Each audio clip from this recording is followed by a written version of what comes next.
Hello everyone.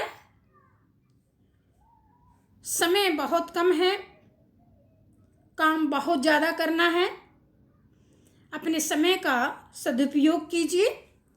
फालतू की बातें करके अपने टाइम को ख़राब मत करो।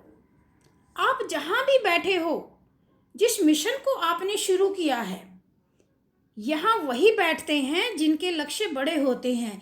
यहाँ से मतलब आपने जिस भी एग्ज़ाम की तैयारी के लिए सोचा है, जिस भी एग्ज़ाम की तैयारी कर रहे हो, जो भी एग्ज़ाम आपको देना है, उसके लिए हम बात कर रहे हैं। और जब लक्ष्य बड़ा होता है तो मेहनत भी उतनी ही ज़्यादा करनी पड़ती है। आपके सर्कमस्टांसेस चाहे जो भी हों, आपको कड़ी मेहनत तो करनी पड़ेगी, लगातार करनी है।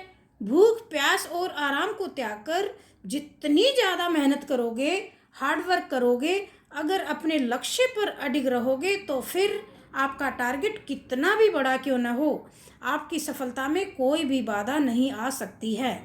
मेहनत सभी सफलताओं की कुंजी है। जितना आप अपने दिमाग से काम करोगे उतना ही आपके लिए अच्छा रहेगा। मन को कभी भी दिमाग पर हावी मत होने देना। मन हमेशा आनंद और आराम की ओर दौड़ता है। आपको हमेशा अपनी बुद्धि की आवाज़ सुननी चाहिए, तभी हार्ड वर्क कर सकोगे। मन का क्या है, ये तो चंचल होता है, क्षण भर के आनंद और आराम को खोजता रहता है। अपने मन पर काबू पाकर आपको लगातार मेहनत करनी है। शिखर तक पहुंचने के लिए ताकत और मेहनत की ज़रूरत होती है। सफलता को वही हासिल करता है जो लगातार बिना थके, बिना रुके मेहनत करता है। महान सपने देखने वालों के महान सपने हमेशा पूरे होते हैं।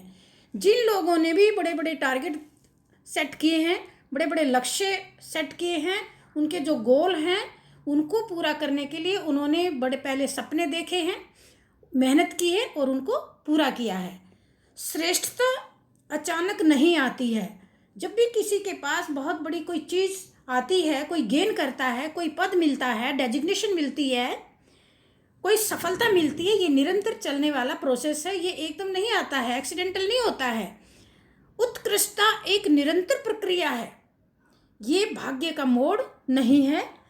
जो लोग किस्मत के ऊपर डिपेंड रहते हैं कि देखा जाएगा कि जो भी किस्मत में होगा, किस्मत को देखने वाले कभी भी पास नहीं होते हैं, सक्सेस उनको नहीं मिलती है। निपुणता एक लगातार चलने वाली प्रक्रिया है, यह एक घटना मात्र नहीं है। तो आपको जो भी करना है, आपको डेली करना है। आपने अपने सिलेबस को पूरा करना है, आपने एग्ज़ाम की तैयारी करनी है। ये नहीं कि वीक में आपने 4 दिन काम किया और 3 दिन नहीं किया, तो ऐसे नहीं चलेगा। आपको जो भी करना है डेली करना है। इससे पहले कि सपने सच हों, आपको सपने तो देखने पड़ेंगे। भाई जब आपके पास टारगेट नहीं होगा, सपना नहीं होगा, तो आपके सपने कहाँ से पूरे होंगे। सपनों को पूरा करने के लिए पहले आपको अपने सपने देखने पड़ेंगे। विज्ञान मानवता के लिए एक ऐसा खूबसूरत तोहफा है, हमें इसे बिगाड़ना नहीं चाहिए। तो आज विज्ञान का समय है, वैज्ञानिक तौर तरीकों का दौर है। आपको इससे बहुत कुछ सीखना है, और लेकिन इसको ये खूबसूरत तोहफे को आपको बिगाड़ना नहीं है। शिखर तक पहुंचने के लिए ताकत चाहिए होती है, चाहे वह माउंट एवरेस्ट का शिखर हो या कोई दूसरा लक्ष्य हो। भाई आप माउंट एवरेस्ट की हम बार बार कहते हैं ऊंचाई पर चढ़ो, ऊंचाई प्राप्त करो, शिखर पर चढ़ो। शिखर पे चढ़ने से मतलब है कि भाई हम लाइफ में जो कुछ भी अचीवमेंट करते हैं, जो भी उपलब्धियां प्राप्त करते हैं, चाहे फिर वो ब्यूरोक्रेसी में हो, चाहे आपकी गवर्नमेंट जॉब को लेकर हो, प्राइवेट सेक्टर्स में हो, या बिजनेस को लेकर हो, किसी भी फील्ड में हो, तो आपको शिखर तक पहुंचने के लिए उसके लिए कड़ी मेहनत तो करनी ही पड़ेगी। जबकि बच्चे सबसे अलग होने के लिए संघर्ष कर रहे हैं, उनके चारों ओर की दुनिया पूरी कोशिश कर रही है कि वे बाकी सभी लोगों की तरह दिखें। भाई बच्चों को जो भी उनकी इमेजिनेशन है, उनकी कल्पनाएं शक्ति हैं, उनको करने दीजिए। उनको कभी भी काम करने से मत रोकिए। बच्चा जितना ज़्यादा कलर से खेलेगा, अपनी कल्पनाओं से खेलेगा, उतना ज़्यादा सीखेगा। आकाश की तरफ देखिए, हम अकेले नहीं हैं, सारा ब्रह्मांड हमारे लिए अनुकूल है। और जो सपने देखते हैं और मेहनत करते हैं उन्हें प्रतिफल देने की साजिश करता है। जब हम ईश्वर की बात करते हैं, ईश्वर क्या है? ये ब्रह्मांड सारा हमारा साक्षी है, नेचर हमारी साक्षी है। जब हम कोई बड़ा सपना टारगेट सेट करते हैं, सपना देखते हैं, कोई लक्ष्य बनाते हैं और जब हम कड़ी मेहनत करते हैं तो इसके एकदम इसको प्रतिफल देने के लिए पूरी नेचर, पूरी कायनात हमारे साथ हो जाती है। हमें शिद्दत से केवल मेहनत करना है। बारिश के दौरान आपने देखा होगा कि बारिश के दौरान सारे पक्षी आश्रय की तलाश करते हैं, लेकिन बाज बादलों के ऊपर उड़कर बादलों को ही अवॉइड कर देते हैं।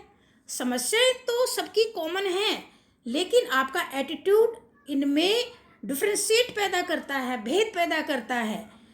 तो भाई आपको बाज से सीखना है। बाज कभी भी ये नहीं कहता कि मेरे सामने समस्याएं हैं, बादल आ गए, बारिश आ रही थी, इसलिए मैं अपना टारगेट सेट नहीं कर पाया, अपना गोल को अचीव नहीं कर पाया। भाई वो बादलों से ही ऊपर उड़ने लग जाता है। तो आपके सामने भी जो समस्याएं आती हैं, जो सर्कमस्टांसेस आपके अगेंस्ट हो जाते हैं, तो उनको पार कीजिए, आपको सफलता जरूर मिलेगी। जब हम बाधाओं का सामना करते हैं तब हम अपने साहस और फिर से खड़े होने की ताकत के छिपे हुए भंडार को खोज पाते हैं, जिनका हमें पता भी नहीं होता कि कोई ताकत हमारे अंदर भी उपस्थित है। और केवल तब जब हम असफल होते हैं तब हमें एहसास होता है कि संसाधन तो हमेशा से हमारे पास थे, हमारे अंदर थे, छिपे हुए थे कहीं। हमें केवल उन्हें खोजने और जीवन में आगे बढ़ने की ज़रूरत होती है। हमारे अंदर, मानव के अंदर इतनी ज़्यादा शक्ति है, हम उसको पहचान ही नहीं पाते हैं। आप मेहनत करके देखिए, आप 2-2 दिन अगर आपके सामने टारगेट है, आपने एक डॉक्टर APJ अब्दुल कलाम की एक कोट्स आपने सुनी होगी, एक उनका उदाहरण सुना होगा कि उनको जब एक मॉडल मिला था और वो मॉडल 1 महीने में उन्होंने पूरा किया था, और जब वो टीचर ने रिजेक्ट कर दिया तो कलाम साहब ने 1 महीने का समय मांगा, लेकिन टीचर ने उनको नहीं दिया। टीचर ने कहा कि आपके पास केवल 3 दिन है, 3 दिन में से इसको मॉडल को बना लाते हो तो ठीक है, और नहीं तो आपका जो वजीफ़ा है, आपका स्कॉलरशिप है, उससे भी आप हाथ धो बैठोगे, वो भी आपको नहीं मिलेगा। और आपको मालूम होना चाहिए कि डॉक्टर कलाम साहब ने उस मॉडल को 3 दिन में ही पूरा किया, क्योंकि उनके सामने वो एक टारगेट था, वो उनका अपना एक बहुत सपना था। अगर वो 3 दिन चले गए तो उनकी लाइफ में कुछ भी नहीं बचेगा। तो इसी तरह से आपको समस्याओं को अपनी बाधा नहीं मानना है, उनको पार करना है। आपके अंदर बहुत ज़्यादा पोटेंशियल है, उसका यूज़ कीजिए। किसी विद्यार्थी की सबसे ज़रूरी एवं महत्वपूर्ण विशेषताओं में से एक यह है कि प्रश्न पूछना। इसलिए विद्यार्थियों को प्रश्न पूछने में कोई संकोच नहीं करना चाहिए। अब स्टूडेंट्स क्वेश्चन है तो स्टूडेंट से पूछेगा, भाई स्टूडेंट की कोई एज नहीं होती। बच्चा जब नर्सरी में जाता है और जब वो एक IAS ऑफिसर बनता है या किसी बिजनेस को सीखता है, सभी स्टूडेंट्स होते हैं, तो वो अपने गुरु से क्वेश्चन नहीं पूछेगा तो किससे पूछेगा? तो उसका जन्मसिद्ध अधिकार है, उसको प्रश्न पूछने भी चाहिए और उसको प्रश्न पूछने देना चाहिए। हम अपना भविष्य नहीं बदल सकते, लेकिन अपनी आदतें बदली जा सकती हैं, और निश्चित रूप से आपकी आदत ही आपका भविष्य बदल देंगी। भाई कुछ ऐसे सर्कमस्टांसेस होते हैं, अपने घर के ही ऐसी चीज़ें होती हैं, हम उनको तो नहीं बदल सकते हैं। हम कि अपने ऑफिस के अंदर हैं, वहाँ के माहौल को हम नहीं बदल सकते हैं, लेकिन अपने आप को हम बदल के और उस माहौल में ही हम सफलता प्राप्त कर सकते हैं। अंततः वास्तविक अर्थों में शिक्षा सत्य की खोज है। अंततः वास्तविक अर्थों में शिक्षा सत्य की खोज है। यह ज्ञान और आत्मज्ञान से होकर गुजरने वाली एक महत्वपूर्ण और अंतहीन यात्रा है। भाई लोग कहते हैं कि हम सत्य की खोज में निकल रहे हैं। जिसने एजुकेशन लिया उसने सोचो सत्य को खोज लिया।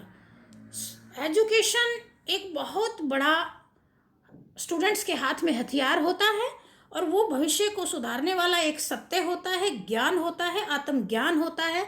जिस दिन शिक्षा, जब हम बहुत अच्छा अचीव कर लेते हैं, एक आईएएस ऑफिसर्स को देखिए, वो 3-4 साल लगातार स्टडी करने के बाद एक आईएएस ऑफिसर बनता है, और उसके बाद जब वो पहले प्रीलिम्स देता है, फिर वो रिटन पास करता है, फिर वो इंटरव्यू फेस करता है। जब वो तीनों स्टेजेस पार कर लेता है, जब उसको सक्सेस मिलती है, उसका जब वो रिजल्ट लिस्ट में जब उसका नाम आता है, तो उसकी पर्सनैलिटी देखिए, वाह, वो करोड़ों में एक दिखाई देता है उस समय। तो ये होता है कि शिक्षा का जो ताकत है, शिक्षा की जो ताकत है, वो वाकई बहुत अच्छी, बहुत ज़्यादा, बहुत अच्छी है। ये ज्ञान और आत्मज्ञान से होकर गुजरने वाली एक महत्वपूर्ण और अंतहीन यात्रा है। हमेशा शिक्षा को सर्वोपरि रखिए, मेहनत कीजिए, मेहनत करने से कभी भी मन को मत चुराइए।